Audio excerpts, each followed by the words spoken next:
나이다. 아멘. 시편 148편은 익숙한 시편입니다. 우리가 계속해서 할렐루야로 시작해서 할렐루야로 끝나는 이런 시편 찬송을 계속해서 우리가 묵상하고 있습니다. 이 148편을 우리가 읽으면 막 기쁨의 감정이 묘사가 되고 또 개인의 그런 감사의 고백도 막 나오고 이러기 때문에 이 감정을 고조시키는 그런 찬송으로 시편으로 생각할 수 있습니다. 하지만 자세히 읽어보면 사실 그렇지 않습니다. 기쁨 감정 묘사가 자세히 읽어보면 거의 없고요. 그리고 개인의 감사의 고백도 자세히 읽어보면 거의 없습니다. 시편 기자가 반복해서 강조하는 게 있는데 느낌이 아니라 우리 감정이 아니라 하나님의 질서를 계속해서 강조하고 있고요. 또 우리 마음 상태가 아니라 우리가 있어야 할 자리, 우리 존재의 목적과 그 존재의 자리에 대해서 계속해서 강조하고 있습니다. 그러니까 우리가 이따가 조금 더 자세히 살펴보겠지만 지금 이 시편이 우리에게 던지는 것은 지금 우리가 어떤 감정으로 찬양하느냐가 아니라 지금 우리가 서 있어야 할 자리에 서 있느냐를 강조하는 시편입니다. 자, 일단 우리가 하나씩 살펴보겠습니다. 1절 말씀을 보면 1절에 할렐루야 하늘에서 여호와를 찬양하며 높은 데서 그를 찬양할지어다. 높은 데서 찬양하라 라고 말합니다. 지금 읽어보면은요, 땅에 있는 사람들에게 먼저 하나님을 찬양하라 라고 요구하는 것이 아니라 지금 하늘의 높은 데서 하나님을 찬양하라 라고 먼저 이야기합니다. 찬양은 인간의 결단이나 어떤 선택에서 시작되지 않는다라는 것입니다. 찬양은 하늘. 여러분, 하늘이 어떤 곳입니까? 하나님의 질서가 가장 잘 분명하게 드러나는 자리가 바로 하늘일 것입니다. 2절 말씀 보니까 2절에 그의 모든 천사여 찬양하며 모든 군대여 그를 찬양할지어다. 자, 저 하늘의 모습, 여기서 군대는 싸움하는 군대가 아니라 하나님의 명령을 수행하는 하늘의 질서지요. 천군 천사 이렇게 표현하지 않습니까? 사랑하는 성도님들, 그 질서, 그 대상들, 우리가 가장 먼저 떠올릴 수 있는 것은 하나님의 명령에 즉각적으로 반응하는 질서 있는 그런 모습일 것입니다. 군대에서 질서가 없으면 군대는 군대가 아닙니다. 명령 체계가 정확하고 질서가 가장 바로 세워져 있는 것이 아마 군대일 것입니다. 시편 저자도 그런 모습을 그려놓고 있습니다. 3절 말씀을 보니까 해와 달아 그를 찬양하며 많은 밝은 별들아 다 그를 찬양할 거다. 찬양할지어다. 해와 달과 별. 해와 달과 별이 의식적으로 하나님을 찬양합니까? 그렇지 않습니다. 해는 그저 거기에 있고요. 달도 마찬가지고 별들도 마찬가지입니다. 의식적으로 찬양하지 않습니다. 그 해와 달과 별은 말하지도 않고 노래하지도 않습니다. 그런데 시편 저자는 뭐라고 얘기하느냐? 이들의 존재, 그것이 바로 하나님을 찬양하는 것이다. 너희도 여호와를 찬양하라 라는 명령입니다. 왜 그렇습니까? 바로 5절과 6절의 이유가 나와 있습니다. 그것들이 여호와의 이름을 찬양함은 그가 명령하심으로 지음을 받았음이로다. 그가 또 그것들을 영원히 세우시고 패하지 못할 명령을 정하셨도다. 아멘. 해와 달과 별이 찬양하는 이유는 해가 어마어마한 에너지를 가지고 있기 때문도 아니고 해가 우리에게 유익을 주고 있기 때문도 아니고 그 해와 달과 별이 하나님을 찬양하는 이유는 그 해와 달과 별이 존재하게 된 이유가 하나님께 있기 때문이다 라는 것이죠. 자, 시편 148편에서 찬양은 감정이 아니라 내가 이해해서가 아니라 이것은 창조 질서에 대한 우리의 응답이라는 것입니다. 응답. 그러면 저와 여러분은 왜 지음 받았습니까?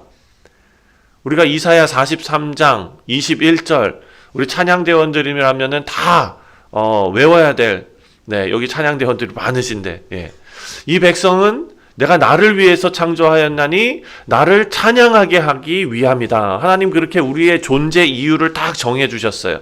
그러니까 구원받은 백성의 존재 이유는 하나님 찬양하기 위함이에요. 내가 찬양하고 싶어서, 찬양하면 기쁘니까, 찬양하면 내가 마음이 즐거우니까가 아니라 우리가 그렇게 지음 받은 사람들이라고요. 그래서 하나님께서 창조하신 그 창조 질서에 대한 우리의 응답이 찬양으로 나온다.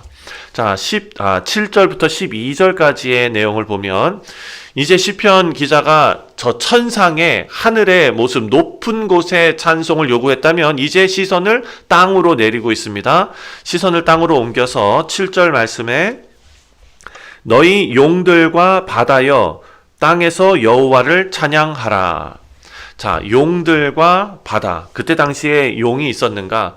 그런 문제가 아니라 지금 이것은 여러분 용들 그러면은 만약에 상상에 그런 용이 있었다 그러면 인간이 용을 잘 다룰 수 있었겠습니까?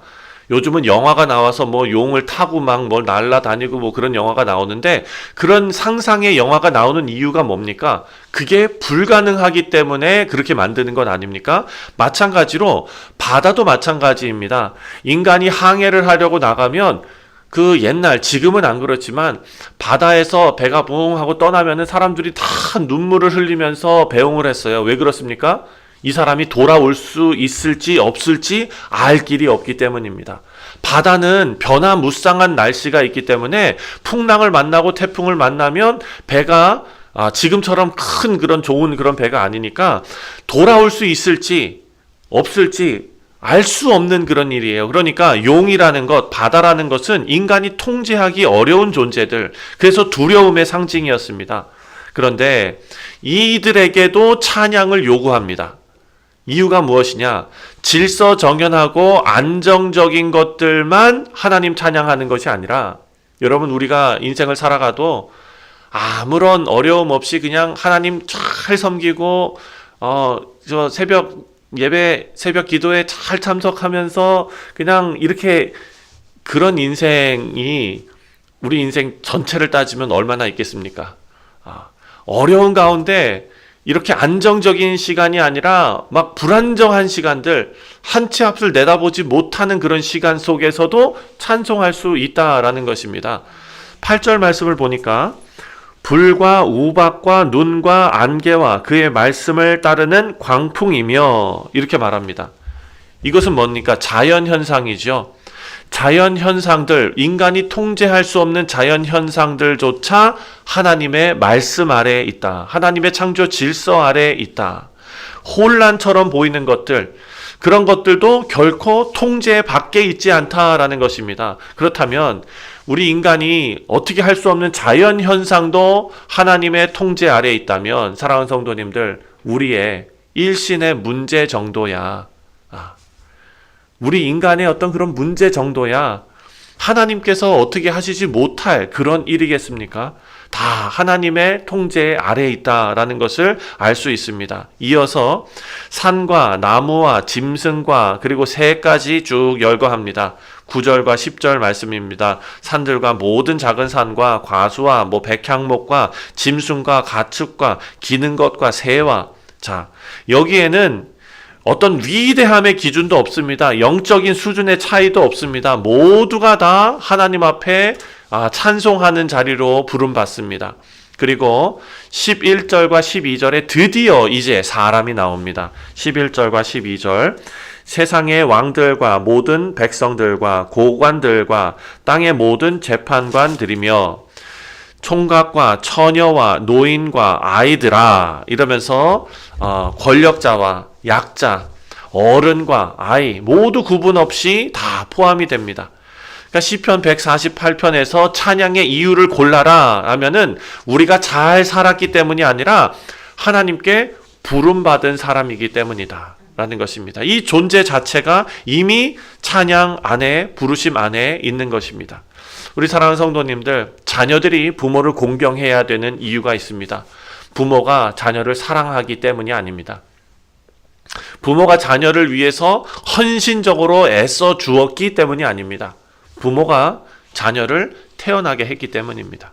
그 존재이지요. 우리도 마찬가지로 이 땅에 하나님께서 우리를 내시고 또한 더 은혜를 베푸셔서 하나님의 자녀로 우리를 만들어 주셨습니다.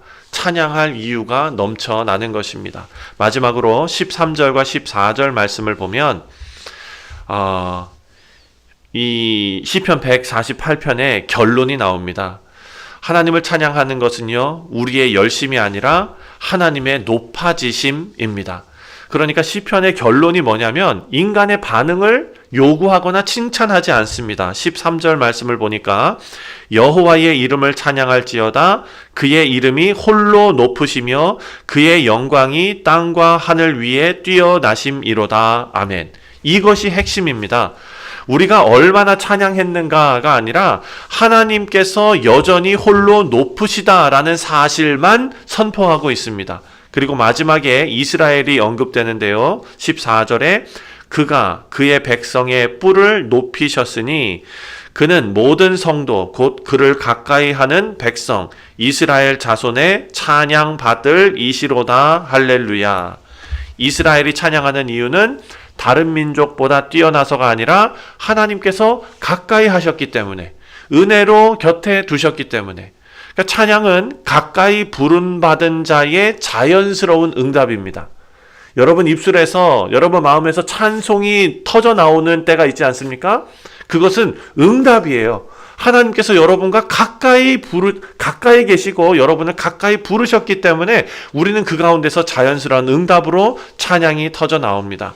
말씀을 맺습니다. 시편 148편이 우리에게 더 간절히 혹은 더 기쁘게 감정을 요구하지 않습니다.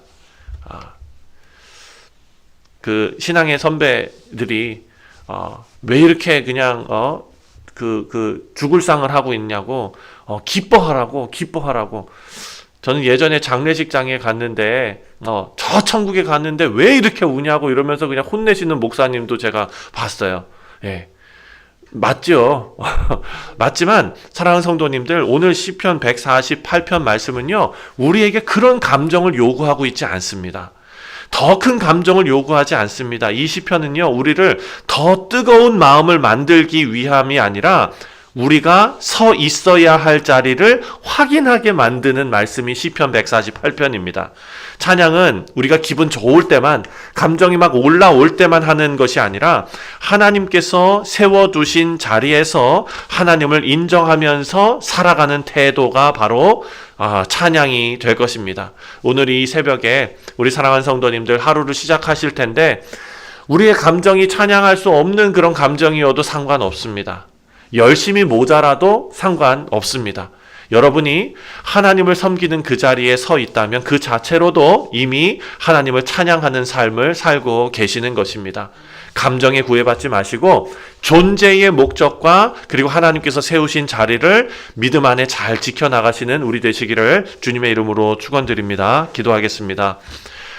하나님 아버지, 하나님께서는 온 세상 만물을 창조하신 창조주 하나님이십니다. 우리의 감정보다 하나님의 질서 안에서 우리를 살게 하시며 또한 그 질서 안에 살게 된 것을 감사함으로 찬송케 하시니 감사를 드립니다. 기쁠 때뿐만 아니라 우리가 서 있는 그 자리에서 하나님을 인정하게 하시고 오늘 하루의 우리 모두의 삶이 우리의 존재로서 하나님 앞에 올려드리는 아름다운 찬송이 되게 하여 주옵소서. 또한 아버지여, 우리 사랑하는 성도들 지금 육신의 연약함으로 여러 가지 모양으로 아버지 정말 하나님 앞에 기도하고 간구하는 가운데 있사오니 아버지 하나님께서 은총을 내려주셔서 권능의 팔로 붙들어 주시고 하루속히 회복시켜 주시고 건강을 찾게 하시고 다시 한번 그 존재로서 하나님을 찬송하며 하나님 앞에 나아가는 아름다운 인생들이 다 되게 하여 주옵소서. 감사드리오며 예수님의 이름으로 기도하옵나이다. 아멘. 하늘에 계신 우리 아버지여,